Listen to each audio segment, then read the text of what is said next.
I arrived on my new little farm with great expectations. Oh, it's so beautiful. And after only a little bit of hard work, Hey!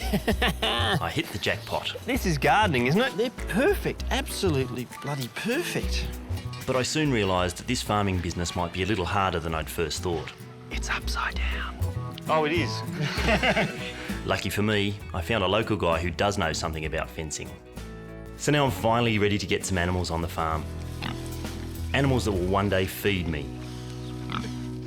My name is Matthew Evans. I was Sydney's most feared food critic.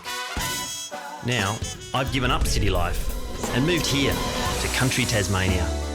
I've always dreamed of producing my own food so I can know and trust what I eat. The only problem is, I don't know how to chop wood, I don't know anything about growing plants, and I have absolutely no idea about rearing animals. But I do know how to eat. Everything else I'll have to learn from scratch. How hard can it be? Just watch yourself there. It's fantastic. Yeah, it's a good-sized shed, isn't it? Yeah. Ross O'Mara is the man I'd like to go into business with, selling old-style artisan pork products. And for a little pig inspiration, he's showing me his handmade prosciutto. Still got some mould on. If you have a smell here, this one here, it's got a bit of a pocket there, a bit of the lard's fallen off the back. Ross is originally from Perth and he's cooked at some of the poshest restaurants all over the world. This one up here, this is my favourite, just on the size. But while touring around Australia 2 years ago, he fell in love with sleepy little Bruny Island and has been here ever since. So these two here, they're off about 120 kilo and they're about 10 to 11 months. Yeah. Have you put pepper or something on those? Yeah, Or yeah. dropped them in the dirt? No, I put pepper on it. I didn't put any dirt on it. It's just, it's supposed to act as a natural deterrent for insects, bugs, flies, wasps. This is bloody amazing. This smells like a ham shop in Italy or in Spain. It's just incredible. This is the old-fashioned way of making ham, prosciutto, whatever you want to call it. They've done it for thousands of years. Oh, God. The way we do it now is nothing like this. The stuff that they produce very fast in Australia is made using a preservative, some kind of sodium nitrate. And what that does is it maintains a nice pink colour and it cures it faster and it adds a certain flavour, not dissimilar to something like MSG. But with a naturally matured ham, something that's matured for, say, 12 to 18 months, what happens inside the ham is exactly what's happening inside cheese. And it's nothing like the commercial product at all. And this is as good as anything you'd get in Europe by the smell of it. It's... I'm bloody I can hardly speak. I'm salivating so much while I smell it. But I wish I could cut into that right now. And it's just the inspiration I need. I really want to get my own pigs and begin the journey, so one day I can be doing just this.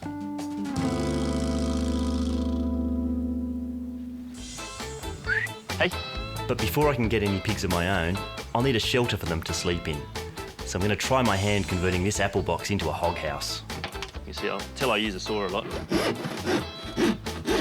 That'll be the doorway. Jesus. Writer's hands.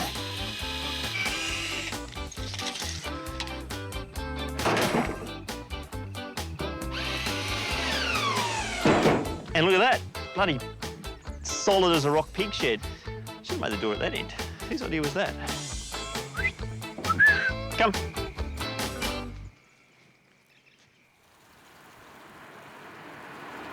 This is the moment of truth. I've got everything I think I need for the pigs. Fencing's done, food, water, borrowed a ute.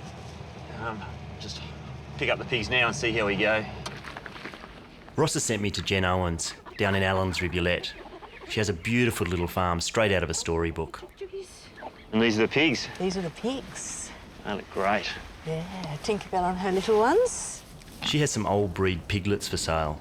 The only thing is, he tells me she's a vegetarian, which I reckon's a bit odd for a pig breeder. I used to feel very strongly that it was completely unnecessary to eat animals. This is a compromise I guess I've come to out of a desire of my family to eat meat.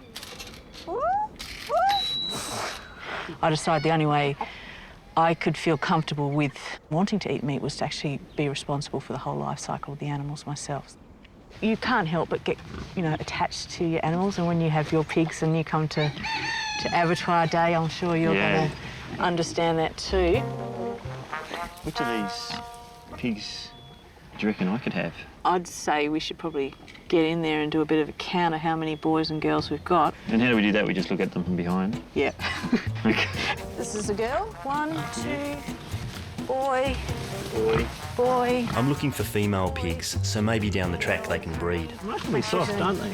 Yeah, the piglets. I mean, feel the they difference between the piglets to the adult. Oh, yeah, she's quite coarse. Quite coarse hair. Yeah, I mean, the piglets are about 8 and a bit weeks old now, so they're ready to go, and Tinkerbell's ready to have a rest, I think. It's time to get the pigs back to my farm, and Jen's come along to check out their new home. Right then. Right then. Moment of truth. Yep. You coming out, piggy liggies? Oh, under the... Oh, yeah. It's for you.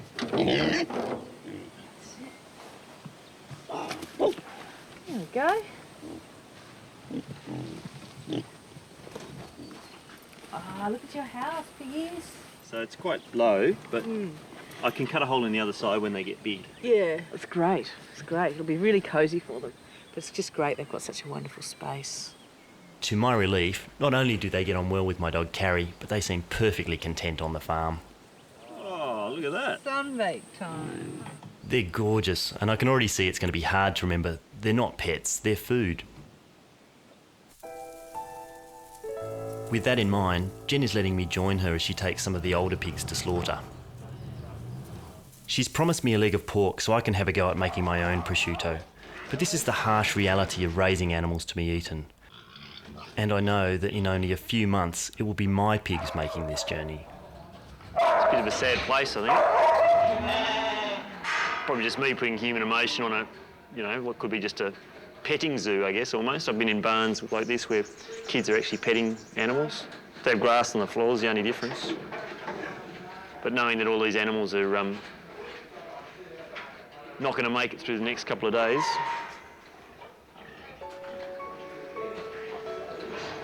I'm just going to look where the pigs are. Oh, there's Yeah, pigs, down yeah. here. There's yours. There they are. Makes it very real when you see them in the pen. The first time you did it, did you suddenly have the urge to open the gate and put them back in the trailer, or? No. You know from the day they're born that this is what's going to happen. And you do the best while they're alive, and you love them and you care for them. But ultimately, if we're going to eat meat, then yeah, this day has to come in that process. Sad as it is, I comfort myself with the knowledge that these pigs, unlike the vast majority, have led a pretty idyllic life. Well, until now.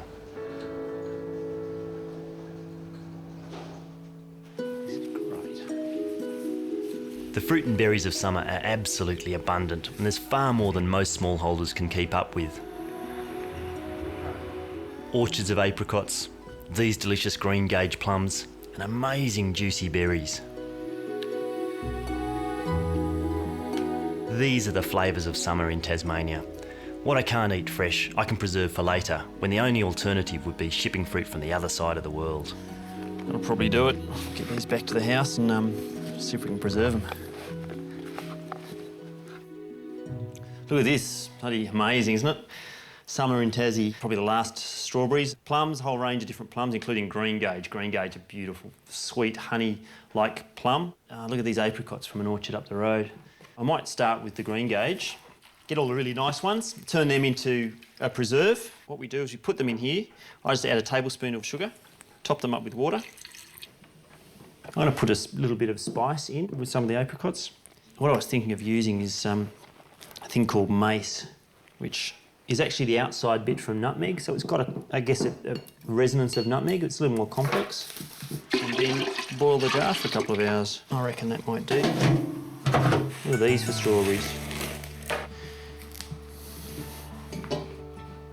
That's how a strawberry should look. Just beautiful. I've heard people saying Tasmania is a jam-based economy, so if you're short of cash, you can always trade a jar or two. So that's what I'll make with the strawberries. Little bliss bombs. So I haven't got hot jars, so I'll let that cool down. The secret to preserving is to have everything squeaky clean and to make sure your jars seal really tight. Great. I've captured the taste of summer. I've got my jams and preserved fruits all ready to see me through winter.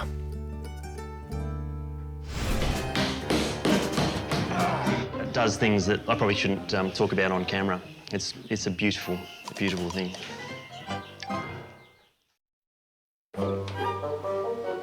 I've always wanted my own chickens so I can get my eggs from the chook shed rather than the supermarket. A few k up the Huon River from me lives Paul Healy, who's been breeding old breed Barnevelders for the best part of 30 years. I'm hoping he can hook me up with a few young birds. G'day, how are you? Look at them, look at the marbling on those, aren't they beautiful? It's fantastic. That is what makes the Barneveld special, and no other breed will lay that marbled speckled egg like that. He tells me that the Dutch Barnevelder is a utility bird, meaning that not only does it lay beautiful eggs, but it's also very good eating. They're beautiful, not just roasting, they're beautiful in casserole. Yeah. The Barneveld chicken, because it's such a silky, waxy meat, you can do so many different things with it. Yeah. You can kill them from spatchcocks right through. And I take 6 and 7-year-old hens that have gone past it and I pot roast those. Yeah, still or put them in a Dutch oven, oh, they're beautiful. Yeah. Just the flavour's just magnificent. Yeah.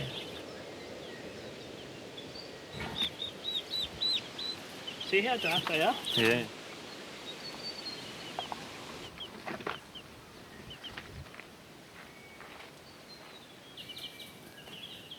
If you didn't see them, or if they didn't move once they're in your hand, you'd hardly know they're there. They weigh virtually nothing.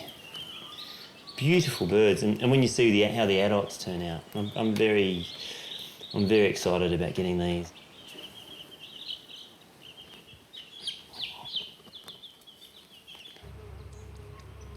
It's been 4 days since we dropped off Jen's pigs at the abattoir, and I can finally pick up my leg for the prosciutto. Jesus. I've only tried making prosciutto once before, but I am an expert because, well, I read about it in a book. Well, 7.7 kilos, so pretty decent thing. We just need to clean it up and salt it down. And I'm just going to try and neaten all these bits. Because the smoother it is, the less chance you'll have with problems with the way it matures and the way it cures. And what you're after is just right. You want something that looks neat, that looks gorgeous, that looks like those hams you see hanging in bars in Barcelona. Part of the beauty of these pigs is this fat. Look at that layer of fat. So it's 2 finger widths. Beautiful, beautiful thing. Prosciutto without fat is, you know, what do they say? Like a kiss without a cuddle. All right. Now, I've been to places in Spain where they talk about how they massage the meat and before they put the salt in. But I've got a slightly quicker method. Like my principal at primary school, actually. Get a good backswing. There you go, Mr. Dunn. I'll save that one for you. Now, you see how beautiful and soft the meat's already gone. It allows the salt to get in, and it'll actually make a more tender product once we cure this right down. And that's it. Oh, we have to add another ingredient. Salt's a great preservative. It draws the moisture out, but it also preserves things, so very few bugs can live in. If we don't leave it long enough, the middle might not get enough salt in, it might not be cured, so the middle can actually go off. Then we air dry it. Hopefully we can air dry this for, I don't know, 8-10 months or something like that.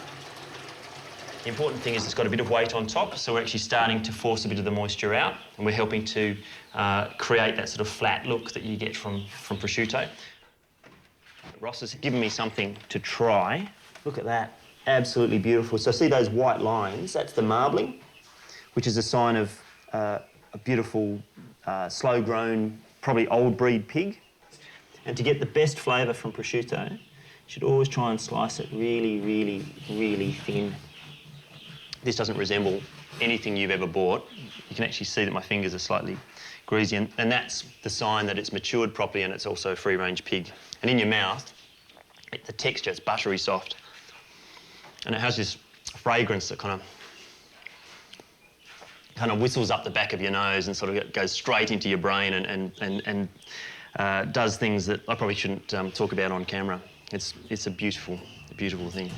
You know you're so sexy. know you're so fine. Can you just leave me alone for a I wish you were few mine. minutes? Wow, Pretty bloody scary if you ask me. it won't be scary after you see what I do. You promise? So I've got my prosciutto curing in salt. In a few days' time I'll hang it. But the thing is, there's a whole bunch of the pig that Jen and I don't know what to do with. We don't cook it ourselves. Well, let me show you this. That's the heart, lungs and liver from 2 pigs. And the lady who lives here knows how to cook it. I'm going to go and find out how she does it. Wow, Pretty bloody scary if you ask me. it won't be scary after you see what I do. You promise? So what are we going to cook? It's called prosciutto sarmica. That's how we call it. Well, point me in the right direction and I'll... The kitchen sink is there. Yep. Christina has lived in Hobart for 20 years, but she brings a love of slow-cooked food and a waste not, want not philosophy from her Serbian homeland. Just straight in the sink like that? Just put it there. This is the liver. So liver, I'm fine with. I grew up eating liver. And I've had heart a couple of times, but I have to say lungs, I've never worked with, never eaten. This is actually really sensible. It's actually using the whole animal. You know, this is all the bits that would otherwise probably be thrown away. So, you know, I don't know what to do with this. My culture doesn't really know how to deal with lungs and hearts and livers in this way. So I'm pretty excited to see what Christina can actually do with it to make it into a, you know, a yummy meal with any luck. from what was a pretty scary bag of ingredients. I don't usually cook this type of dish inside the house because the whole house will smell a little bit, and my husband wouldn't be very happy. He doesn't like this dish? He doesn't. He's not from Serbia. He is a 5th generation Tasmanian. No, Tasmanian. We're going here. Yeah. Oh, wow. You got a whole outdoor kitchen. Yes. Just for dishes like this that scare your husband? Yes. Bay leaves, garlic, like peppercorns. Doesn't take very long to cook, actually. This is cooking. Put something on the stove and walk away. So did you learn to cook all these dishes at home with your mother in Serbia? We used to kill the pig every year. Wow. Well, my parents will go and, you know, you go to the village and buy the... Well, I lived in a city, but this is like sort of a custom. Did you learn how to kill the pig? I would never kill any animal. Well, once when it's dead, no problem. Yeah. I'll be definitely vegetarian, I think. Yeah, if you had to. Well, that's what they say, hey, that if abattoirs had glass walls, everyone would be a vegetarian or a vegan. Whoa-wee. Yes. Okay, let's go and see what I've done. This is a liver. Liver. This is heart. It's a lungs. We can chop it up. That smells really quite different now. It's almost, it's earthy but sweet. Just throw this in the pan. Yes, thanks. You get quite a lot of meat out of all of this, the bits that somebody would have thrown away. Can you imagine this dish with intestines in it as well? I can't imagine this dish yet, let alone with intestines. Let's see what he's going to say when he comes in and the smell of the house. Oh my goodness. Hello. G'day. Hello, g'day. Hi. Good, Her good. husband Damien is a born and bred Tasmanian. Yeah, Matthew. How are you? How are you? He doesn't seem too excited about dinner. Your favourite meal, apparently? Yes. Yeah, we spend all day cooking. Why do you think he's coming home that late? Yeah, you Why are. this You guy finished it. for? Let's put this in context. I have difficulty with steak and kidney pies. Oh, okay. Okay, so... I understand. Yeah, I yeah. understand where you're coming from. Yeah. That's it. Now we can just mix this. Pepper. Sweet paprika. So just parsley there? Just parsley. I have to try now. We put a little bit of rice, not much. Yeah. So now we're going into this. It's so amazing. When you look through, it's like looking through getting the lattice of a leaf. It's a membrane that goes around intestine. So This is good milk. that's it. That's fine. Put this one there. On the bottom or? Oh, doesn't matter. Top and bottom.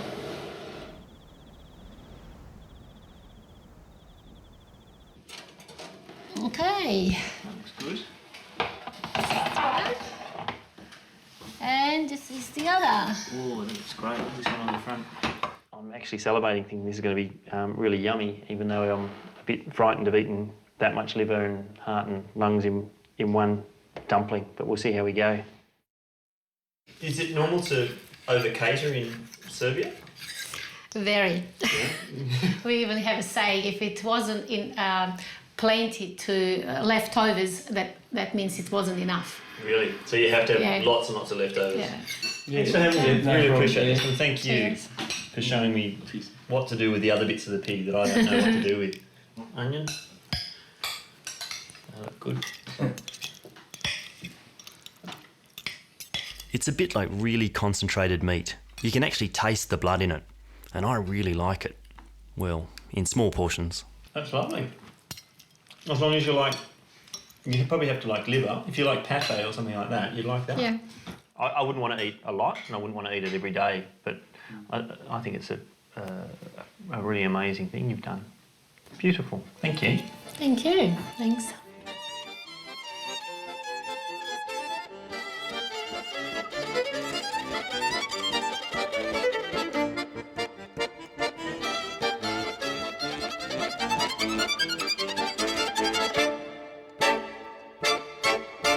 Probably most important thing I've learnt from this is that there's no such thing as a short Serbian meal, and that Serbian hospitality is another thing altogether. I've never been through a dinner like that before. Amazing, absolutely amazing, and too much plum brandy to finish.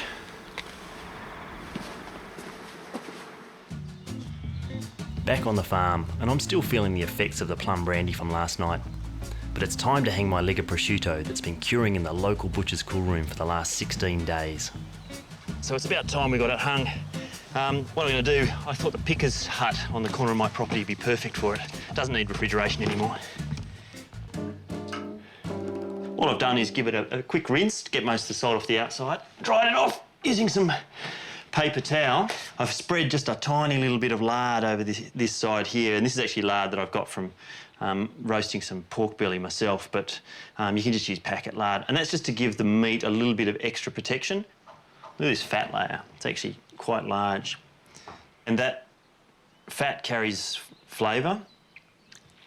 I think this leg cost me about $100 because it's a old breed, you know, free-range orchard reared pig. Probably cost me $100. But if that was a good ham that you bought from Europe, that whole thing might cost you $400. So, you know, if it works, I'm saving money. It's my saving plan.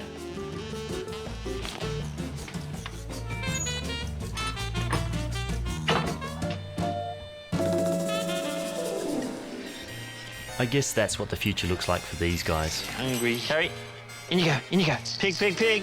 Carrie, come with me. But they're so very cute, and I'm not in a hurry. Carrie, good girl, good girl. Here we are. Oh. Leave him, leave him, leave him. So this is prosciutto. She's looking quite large. This one here, I called her cassoulet because then you can use every bit. When you make a cassoulet, you can use shoulder, sausages, belly, and a little bit of leg if you want. Hey, hey, leave them, leave them. The dog's mesmerised by them. I'm quite astounded by them. They're very affectionate animals. I mean, look at this. They don't mind being patted at all. They actually really like it, I think. Hey, hey, you leave them alone. The dog gets jealous when I pat them. That's the only one of the things. I've got animals on the farm. I've got jam and preserved fruit in my larder, and a leg of prosciutto hanging in the shed. Come. This is farming, not too shabby at all. Come. Hey.